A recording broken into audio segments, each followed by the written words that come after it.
Good morning, viewers. Welcome to this law lecture series. Today's topic relates to the Indian Evidence Act 1872. The topic is presumption, law as to presumption of facts. Part first, mixed in Hindi and English languages. Here is the synopsis of the topic. Judicial proceedings. Judicial proceeding. The Indian Evidence Act applies to all judicial proceedings. भारतीय साक्ष्य अधिनियम समस्त न्यायिक कार्यवाहियों में लागू होता है, सभी जुडिशियल प्रोसीडिंग्स में लागू होता है, including court marshals. Court marshals उसमें भी इंडियन एविडेंस एक्ट लागू होता है, लेकिन यह कुछ कोर्ट मार्शल्स पर लागू नहीं होता है। थोड़े से कोर्ट मार्शल्स हैं जो एक्सेप्शंस हैं, जिनके बारे में सेक्शन 1 में बताया गया है। वो थोड़े से कोर्ट मार्शल्स हैं जिन पर इंडियन एविडेंस एक्ट अप्लाई नहीं करता है, वरना ये सभी जुडिशियल प्रोसीडिंग्स में अप्लाई करता है, कोर्ट मार्शल्स में भी अप्लाई करता है। वो चुने हुए थोड़े से कोर्ट मार्शल्स जिनका उल्लेख सेक्शन 1 में किया गया है, उन्हें छोड़ दीजिएगा। इंडियन एविडेंस एक्ट आर्बिट्रेशन पर लागू नहीं होता, इसीलिए इंडियन एविडेंस एक्ट पढ़ते समय जज या मैजिस्ट्रेट शब्द में आर्बिट्रेटर नहीं आता। इंडियन एविडेंस एक्ट पढ़ते समय जज या मैजिस्ट्रेट शब्द में आर्बिट्रेटर नहीं आएगा। Indian evidence act arbitration proceedings पर लागू ही नहीं होता है। It applies to all judicial proceedings including court martials. कुछ एक कोर्ट मार्शल्स एक्सेप्शंस हैं, उन्हें छोड़ दीजिए। आर्बिट्रेशन प्रोसीडिंग्स में यह लागू नहीं होता, एफिडेविट्स पर भी यह लागू नहीं होता है, जुडिशियल प्रोसीडिंग्स पर लागू होता है। तो अब प्रश्न यह उठता है कि जुडिशियल प्रोसीडिंग किसे कहते हैं? What does it mean? ये ठीक है कि Indian evidence act judicial proceedings पर लागू होता है, लेकिन इस एक्ट में जुडिशियल प्रोसीडिंग को डिफाइन नहीं किया गया है। एनालॉजी में B derived from the definition of the term judicial proceeding as given in section 2I CRPC। धारा 2I CRPC से सादृश्यता स्थापित करते हुए, सहायता लेते हुए न्यायिक कार्यवाही शब्द का अर्थ निर्धारित किया जा सकता है, लेकिन इंडियन एविडेंस एक्ट में डिफाइन नहीं किया गया। कोई बात नहीं, एनालॉजी में भी derived from the term as defined in section 2I CRPC। Judicial proceeding क्या है? जुडिशियल प्रोसीडिंग वह प्रोसीडिंग है जिसमें एविडेंस लिया जा सकता है ऑन ओथ। न्यायिक कार्यवाही से तात्पर्य ऐसी कार्यवाही से है जिसके अनुक्रम में शपथ पर साक्ष्य लिया जा सकता है। एविडेंस में बी टेकन ऑन ओथ, उसे जुडिशियल प्रोसीडिंग कहते हैं।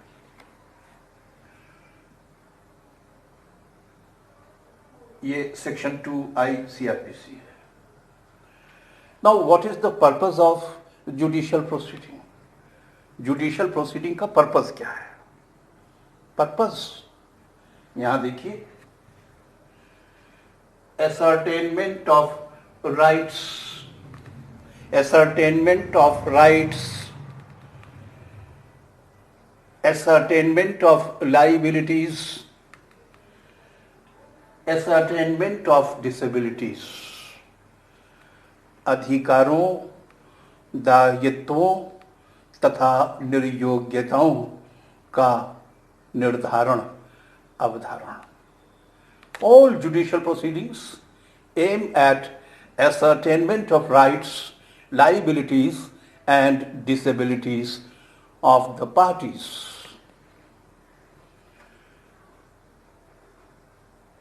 Ascertainment होगा कैसे? Ascertainment होगा कैसे? Ascertainment होगा facts alleged, facts proved. न्यायालय के समक्ष पार्टीज जो फैक्ट्स रखेंगी, जिन्हें वो सिद्ध भी करेंगी, उन्हीं फैक्ट्स को आधार बनाकर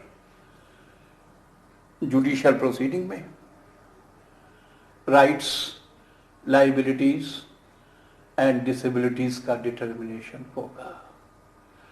फैक्ट्स इंपॉर्टेंट है, फैक्ट्स एलिज्ड एंड फैक्ट्स प्रूव्ड. उन्हीं को बेस बना के राइट्स, लाइबिलिटीज और डिसेबिलिटीज का डिटर्मिनेशन होगा. कहाँ होगा? Judicial proceeding. आइए अब देखते हैं फैक्ट्स प्रूव्ड. फैक्ट्स क्या हैं? फैक्ट को डिफाइन किया गया है इंडियन एविडेंस एक्ट के सेक्शन 3 में. फैक्ट को डिफाइन किया गया है. फैक्ट क्या है? फैक्ट कोई चीज, चीजों की दशा, चीजों का संबंध, anything, state of things and relation of things which can be perceived by senses.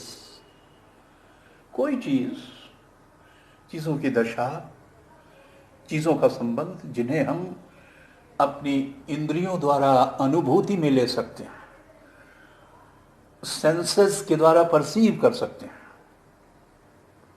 उसको फैक्ट कहते हैं. बल्कि यूं कहिए, जो कुछ हम देख सकते हैं वो फैक्ट है, जो कुछ हम सुन सकते हैं वो फैक्ट है, जो कुछ हम सूंघ सकते हैं वो भी फैक्ट है, जो कुछ हम स्पर्श के द्वारा अनुभव में ले सकते हैं वो भी फैक्ट्स हैं. सेंसेस के द्वारा परसीव किए जाने योग्य हर तथ्य, हर चीज, तथ्य नहीं, हर चीज, चीजों की दशा, चीजों का संबंध फैक्ट कहलाता है. इसको आप चाहे तो फिजिकल फैक्ट कह लीजिए. एक पुराना भवन है, हाँ ये फिजिकल फैक्ट है. एक हरा भरा पेड़ है, ये एक फिजिकल फैक्ट है. एक कमजोर व्यक्ति है, ये फिजिकल फैक्ट है. जो कुछ हम देख सकते हैं, सुन सकते हैं, सूंघ सकते हैं, अन्यथा अनुभूति में ले सकते हैं, वो तथ्य है. इसको भौतिक तथ्य या फिजिकल फैक्ट भी कहते हैं. फैक्ट साइकोलॉजिकल भी हो सकता है, मनोवैज्ञानिक तथ्य भी होते हैं. तथ्य को दो भागों में बांटिए. भौतिक तथ्य, जिन्हें इंद्रियों द्वारा परसीव किया जा सकता है, देखा जा सकता है, सुना जा सकता है, सूंघा जा सकता है, अनुभूति में लिया जा सकता है, वो तो हो गए भौतिक तथ्य. और दूसरा हो गया मनोवैज्ञानिक तथ्य, psychological fact. State of mind, psychological fact का मतलब हुआ state of mind, intention, knowledge, negligence, rashness, ये सब मन की दशा से संबंधित है, स्टेट ऑफ माइंड से संबंधित है, मस्तिष्क की दशा से संबंधित है. तो इनको साइकोलॉजिकल फैक्ट्स कहते हैं, मनोवैज्ञानिक तथ्य कहते हैं. जुडिशियल प्रोसीडिंग्स में राइट्स का डिटर्मिनेशन होता है, लाइबिलिटीज का डिटर्मिनेशन होता है, डिसेबिलिटीज का डिटर्मिनेशन या एसर्टेनमेंट होता है, तथ्यों के आधार पर जिनका अभी कथन किया गया हो तथा जिन्हें सिद्ध किया गया हो. तो प्रश्न ये उठता है, तथ्य क्या है? तो कहिएगा ये दो प्रकार के होते हैं. भौतिक तथ्य यानी फिजिकल फैक्ट्स, साइकोलॉजिकल फैक्ट्स यानी कि मनोवैज्ञानिक तथ्य. जो कुछ हम देख सकते हैं, सुन सकते हैं, सूंघ सकते हैं, अनुभूति में ले सकते हैं इंद्रियों द्वारा, वो तो हो गया भौतिक तथ्य। और मस्तिष्क की दशा, ज्ञान, आशय, उपेक्षा, प्रमाद, ये सब क्या है? ये सब साइकोलॉजिकल फैक्ट है। तो यहां बात आती है फैक्ट्स की, यहां बात आती है प्रूव्ड की। तो फैक्ट्स में थोड़ा सा यह समझाइएगा, ये जानना जरूरी है। अब यहां आइए, फैक्ट्स को प्रूव करना होगा। कोर्ट में केवल फैक्ट्स का एलिज किया जाना, तथ्यों का अभिकथन किया जाना काफी नहीं है। अभिकथित किए गए तथ्यों को सिद्ध भी किया जाना चाहिए। Facts एलिज्ड by the parties must also be proved in accordance with law. तो कौन से तथ्य सिद्ध किए जा सकते हैं? ढेर सारे तथ्य हैं, बहुत सारे तथ्य हैं। There is a plethora of facts, innumerable facts. नहीं तो उन अनावश्यक तथ्यों को उसमें से छांट दीजिए। न्यायालय में जो तथ्य सिद्ध किए जा सकते हैं उनको फैक्टा प्रोबेंशिया कहते हैं। फैक्टा प्रोबेंशिया means those facts which are allowed to be proved. Rest of the facts are useless for the purposes of judicial proceedings. न्यायिक कार्यवाहियों के उद्देश्य से शेष अन्य तथ्य निरर्थक समझे जाते हैं। जो तथ्य सिद्ध किए जाने चाहिए और सिद्ध किए जा सकते हैं उनको फैक्टा प्रोबेंशियो कहते हैं। लैटिन वर्ड है फैक्टा प्रोबेंशियो। और फैक्टा प्रोबेंशियो में आता है पहला fact in issue, fact in issue सिद्ध किया जा सकेगा। दूसरा रेलेवेंट फैक्ट सिद्ध किया जा सकेगा। विवादक तथ्य सिद्ध किया जा सकेगा। सुसंगत तथ्य सिद्ध किया जा सकेगा।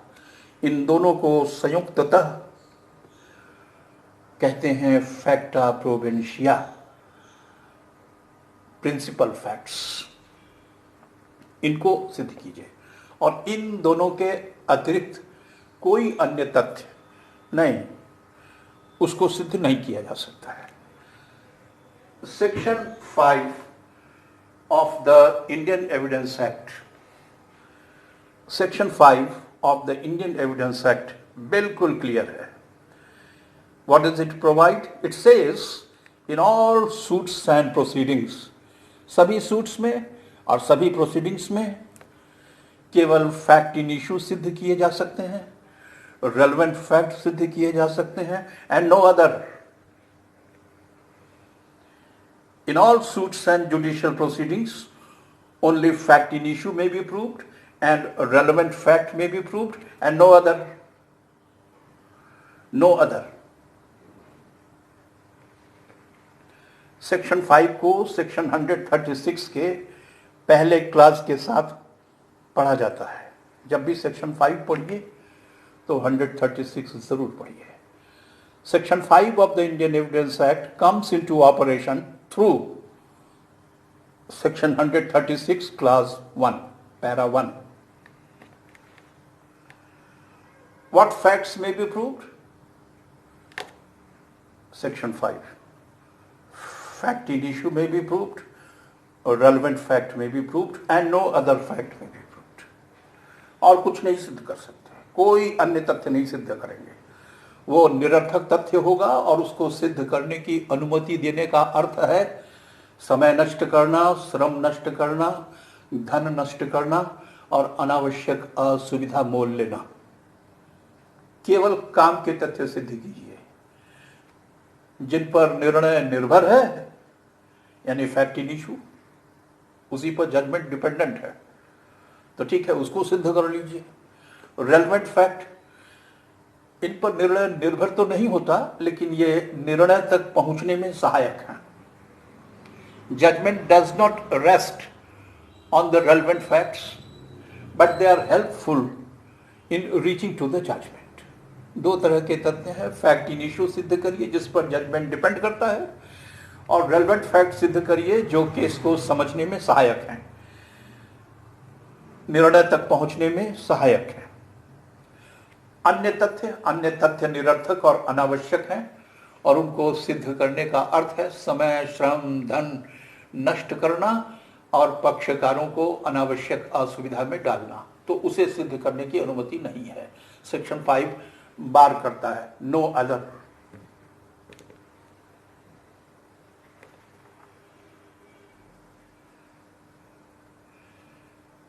तथ्यों को सिद्ध कैसे किया जाए?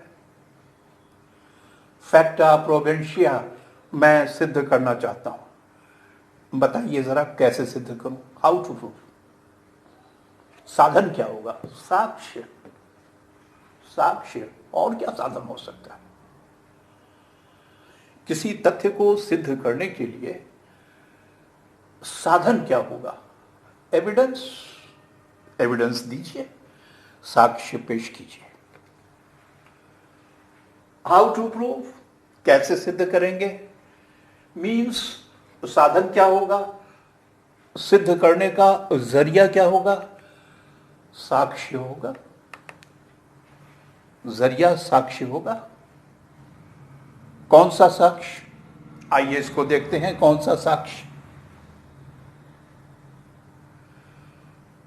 ओरल एविडेंस, मौखिक साक्ष्य। चैप्टर 4 इंडियन एविडेंस एक्ट का चैप्टर 4, मौखिक साक्ष्य। मौखिक साक्ष्य से सिद्ध कीजिए।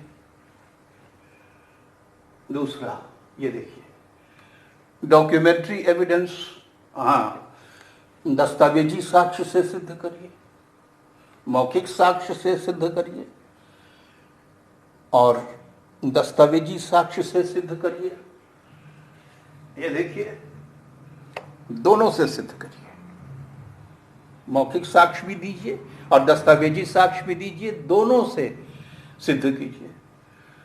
Chapter 4 oral evidence, chapter 5 documentary evidence. Oral evidence भी दीजिए, डॉक्यूमेंट्री एविडेंस भी दीजिए किसी तथ्य को सिद्ध करने के लिए। इसका एक एक्सेप्शन है। डॉक्यूमेंट्री एविडेंस सुपीरियर माना जाता है ओरल एविडेंस की तुलना में, तो इसलिए कुछ मामलों में एक्सेप्शन है। कुछ मामलों में डॉक्यूमेंट्री एविडेंस देना जरूरी होगा।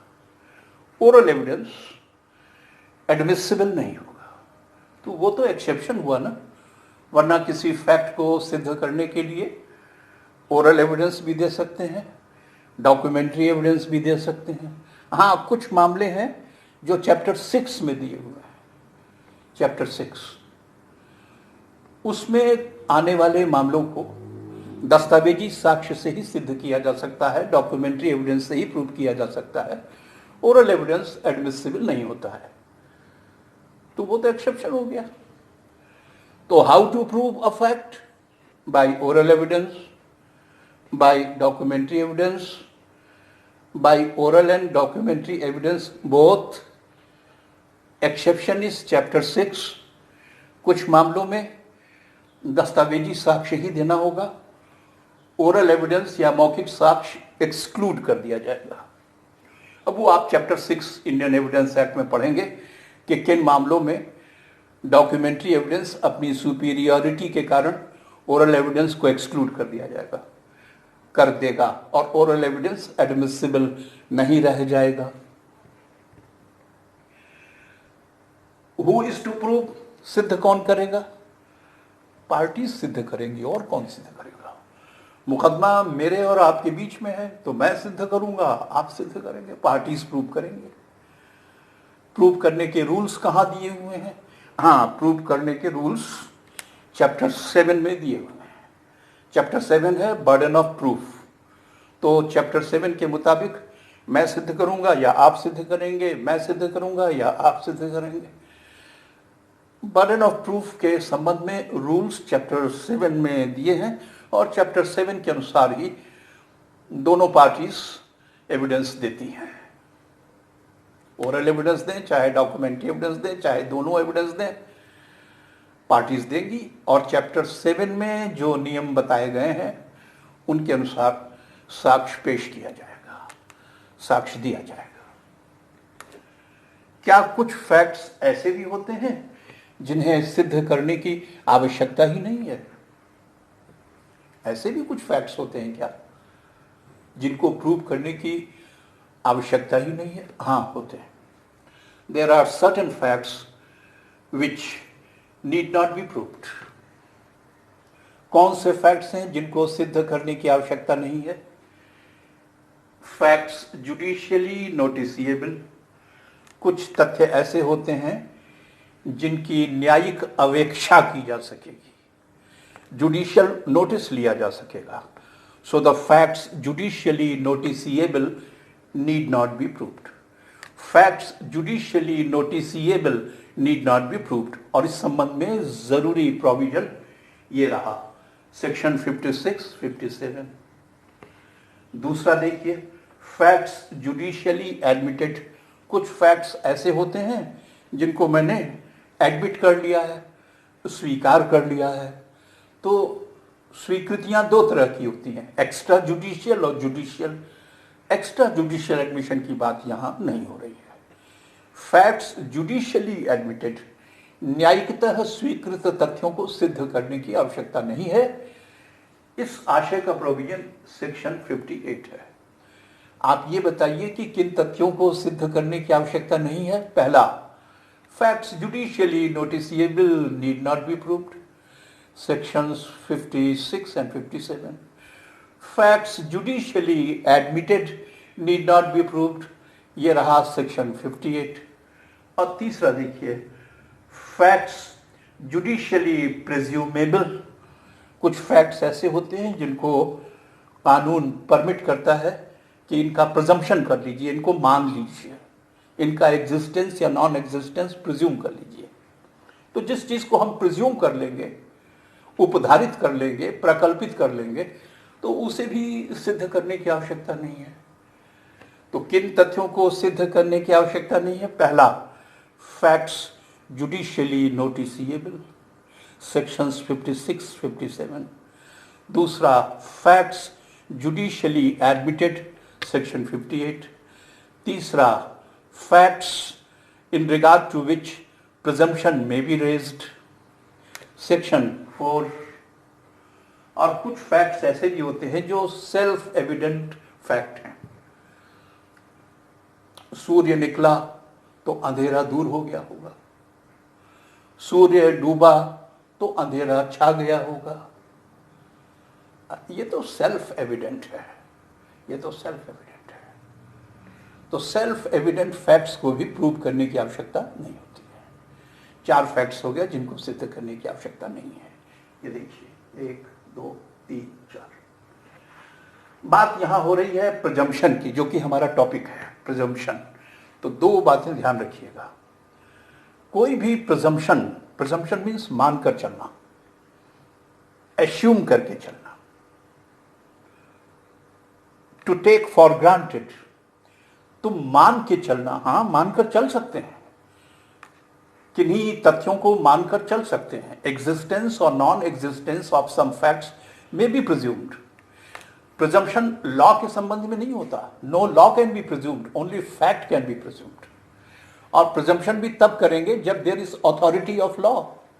बिना विधिक प्राधिकार के कोई प्रिजम्पशन नहीं होगा। Every presumption of fact is necessarily to be authorized by law. Without authority of law, no fact can be presumed. और लॉ तो प्रिज्यूम होता ही नहीं है। तथ्य प्रिज्यूम होते हैं, वो भी तब जब अथॉरिटी ऑफ लॉ हो। बिना लॉ के कोई तथ्य प्रिज्यूम नहीं किया जाएगा, और लॉ तो कदापि प्रिज्यूम नहीं किया जाएगा। That's all for today. Next, in the next lecture. Thank you.